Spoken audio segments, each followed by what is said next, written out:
if I'm going to be authentic, I must be authentic where I sit in this moment.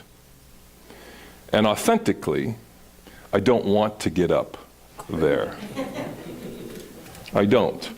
And the reason why I don't want to get up there is because I see myself as an infallible, imperfect being.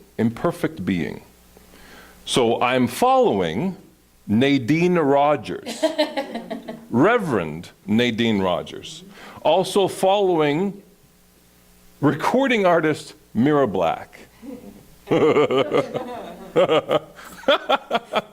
So the little person inside me says, why don't we just camp it out right here, buddy, right? And we'll project another kind of self that really merits this kind of stage. Now, the authentic self in me says, get your ass up. All right. Because that's not fair to the people around the corner that can't. Me.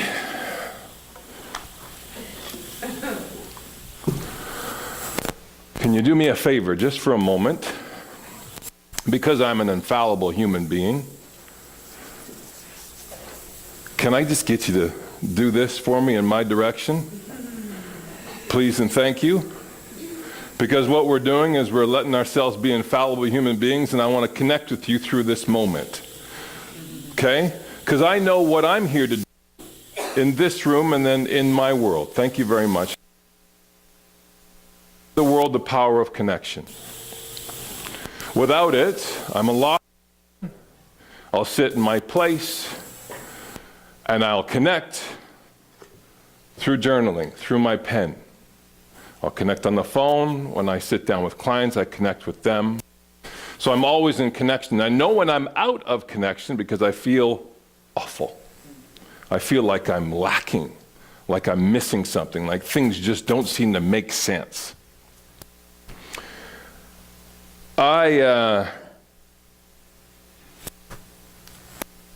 When I was speaking at your event, I had something prepared, and then I went off script. And that seems to be my life in a nutshell, going off script. Hallelujah. In order to connect with what's going on in our worlds. Script that runs in the backgrounds of our life, a label of mother or father or brother or sister or pastor or psychologist or grandmother. There's a label that goes with that, and then there's a script that follows that says, okay, well, this is how I'm supposed to play this role in this great big play of life. So when we go off script, we say, well, forget that. I'm going to write myself a new role, one that fits a script, one that I create. I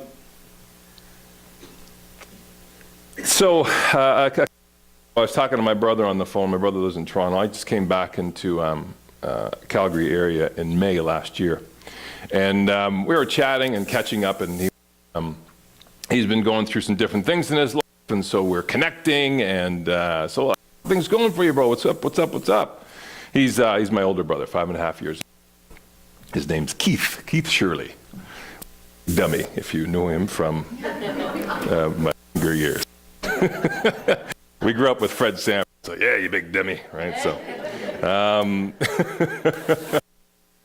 brother, a few months ago, I thought about love and loss, and I thought if I didn't have my brother, boy, that would hurt, something fierce. And sometimes we'll have these brotherly moments where we actually something real to each other, and then there's this kind of awkward pause, cracks a joke. So that's how we do it. But he was saying things are going well for me, bro. Things are doing this. Things are changing for me. I'm like, wow, that's awesome. And lately I've been working on developing guiding visuals. I use writing to help myself in what it is that I'm moving forward. And I said, well, what's your guiding visual? What words do you live by? Don't take this the wrong way. I'm like, okay, this is going to be good. When anybody ever says this the wrong way, like, okay, I should prepare myself. Goes, well, That's what you have on the back of your book. I'm like, what? Yeah. You must expose yourself to expose your truth. And so I'm like, oh. Wow, really? He goes, yeah. That's why I said don't take this the wrong way, because, you know. And what we were saying was trying to give me a compliment. That's what. And those words, must expose yourself to expose your truth, came to me about 12 years ago. It was heavy duty. 400 pounds, and I was starting a master's program here at University of Calgary, master's in counseling psychology, and the assignment was to, what's your theory of counseling? And so I had to go into this, and I decided, read anything, I don't want to read anything, I don't want to have any other influence going on, I'm just going to have a blank. And so I sat down and I started writing, and I realized I wasn't going deep enough. So this words came to me, you must expose yourself to expose your truth. And so I knew what that meant. So about 5 minutes later, I'm sitting butt naked on my couch in front of a mirror, and I'm writing. Releasing moment. Expose yourself to expose your truth. So if I were to expose myself to truth, I say to you, I'm nervous about talking to this group. Believe on some level that I'm an infallible, imperfect human being. And so the thought of even coming here made me nervous. I was up till 2 o'clock in the morning. I'm for weeks, and I'm like, oh my goodness, what am I doing? How did I get involved in this? I've talked before. It's not like this is my first time. I've been on stage. I've done things on the news. I teach at the university. All the time. But coming here was something about, this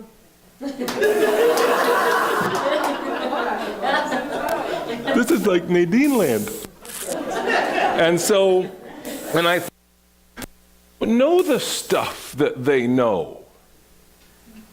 I sat here a few months ago and I was sitting there and I was like, oh, these guys get it. Like they get it. You know, and I was sitting there, wow, how did they get it? Because I don't feel like I get it. And I'm asking questions. They're answering. It's like they get it. And so I'm like, I just, who am I to sit in this room of sentient beings as this infallible, imperfect human? And then I think, well, isn't that the ebb and flow of our conscious connection? Because then the words come to me, Deepak Chopra, is that rather than think ourselves of human beings having a spiritual experience, consider ourselves spiritual beings having a human experience. And when I do that, I go, oh, I get it. I get it. And then sometimes it's gone. You know, you pick up a dandelion and it's got all the things on it, you go, and sometimes my conscious connection, gone like that. And I'm like, what? I had it. It was right here. Where'd it go? Shit. How did I get it back? How do I get it back? Right? And so, ebb and flow, this movement of back and forth.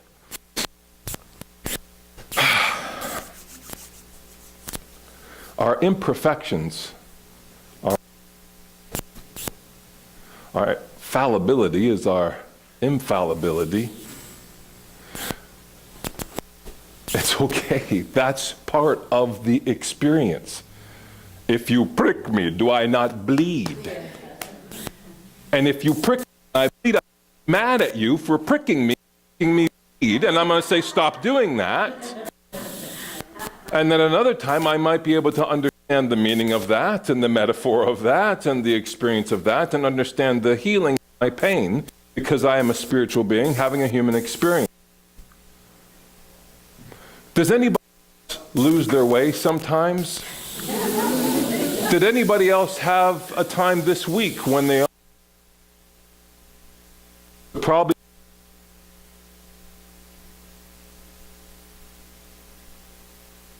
alone in that?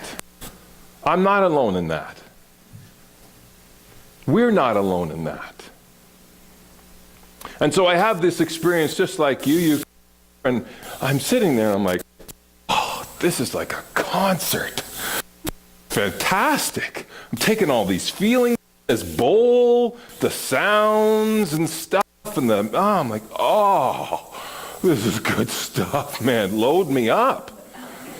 And then I think, how come there's empty chairs here? I don't get it. It's like, if you go through this, wouldn't you like, I mean, I grew up in a Pentecostal house, and so we're out there on the street corners handing out things, growling, come on in, right? That's the route we took. But I'm sitting here going, empty chairs. There shouldn't be any empty chairs here, because this is such a fantastic experience where you can be yourself and show up as yourself, that wouldn't everybody want to have this?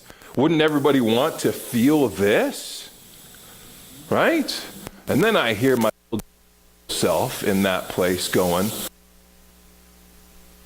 the chair here doesn't mean that this is where people have spiritual practice. It's different for everyone. We were talking about this just earlier on. Semantics, word choices, things that we do differently are unique to each and every one. My spiritual practice on a Sunday is typically waking up, grabbing my, and I connect,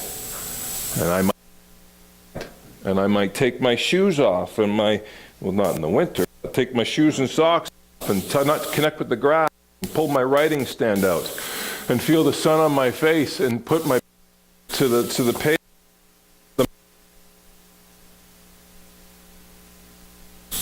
I can, because I went and had an experience in a farmer's field.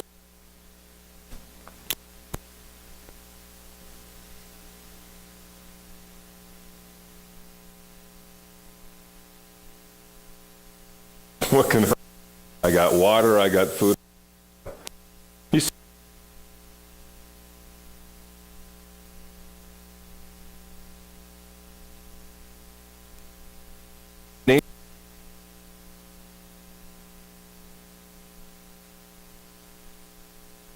stillness.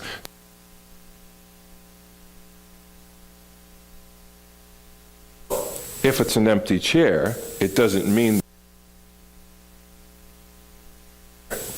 maybe they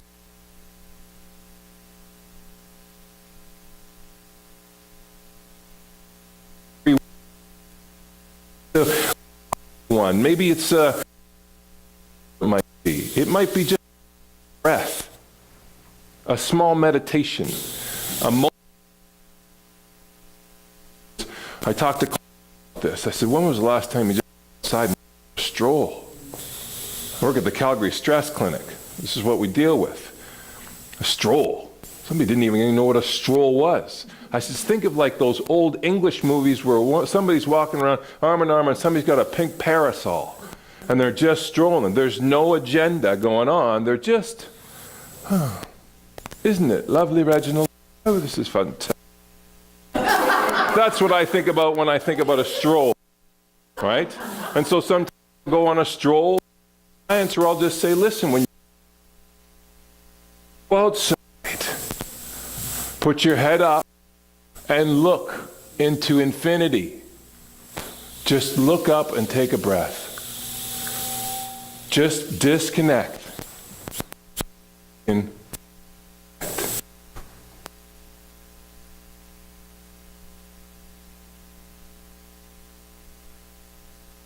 Felt. And now I'm like, that's my when it comes up. And then I go, well, dude, hey, What's going on? Where is this coming from? And doing not only to yourself, but to other people, because if you believe that you're inadequate, then you're also projecting that other people, and you believe,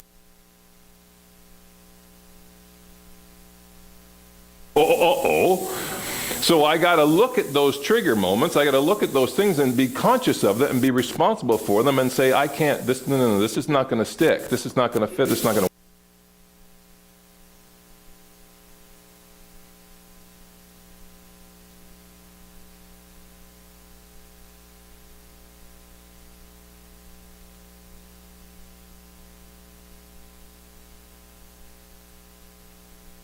And then you go,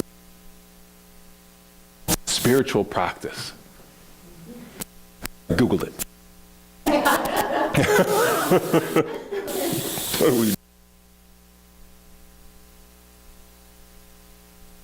Practice or spiritual discipline, often including a spiritual exercises, is the regular or full-time performance. Can you think about that? Can you imagine doing this full-time? I'd be loving sitting here. I like to spend my whole day here just kind of, okay, just keep talking, Nadine. Hit that bowl again, perfect. Okay, mirror, go up. All right, awesome, awesome, awesome. Give me something else. I need something else. Oh, yeah, that would be fantastic. Exhausting after a while. Full-time performance of actions and activities undertaken for the purpose of cultivating. So your spiritual practice is what to do when you, in the cultivating spiritual development. And I thought, well, that's a nice, tidy definition. And then I thought, well, what would I define it to be? What is my spiritual practice? What would my definition be of that? And my definition of spiritual practice is anything that reconnects us to the idea that we're never disconnected.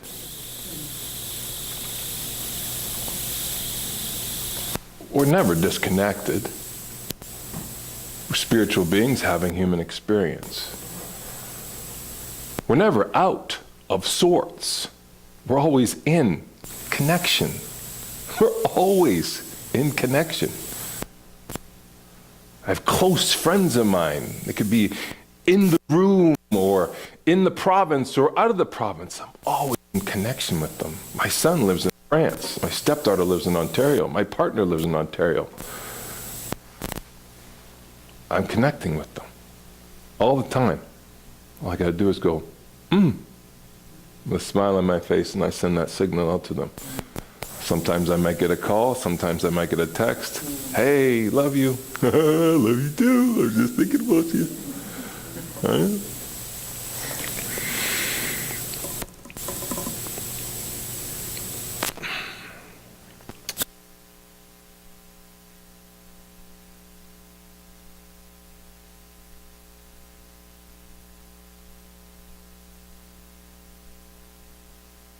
Fallible imperfection.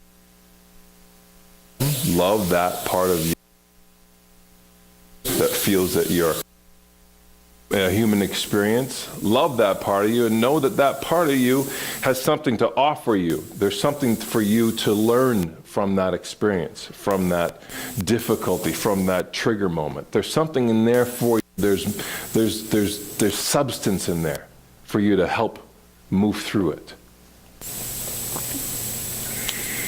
My truth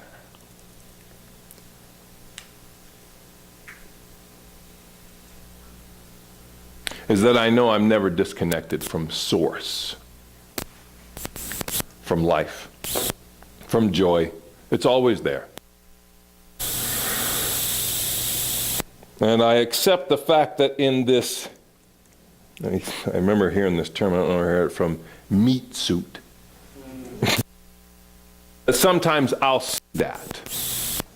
Sometimes I'll get it. I'm like, oh, I get it. I feel fantastic.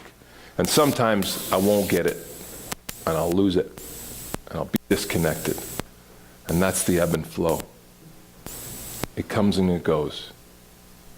We can just, like music, basketball, it becomes a habit, it becomes a connection. So the more we connect with our spiritual practice, the stronger it becomes. So our time is shorter.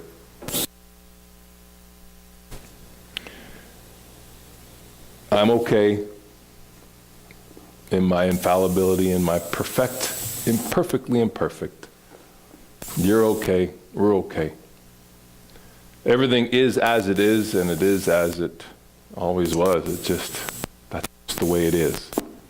And there's perfect in and of itself.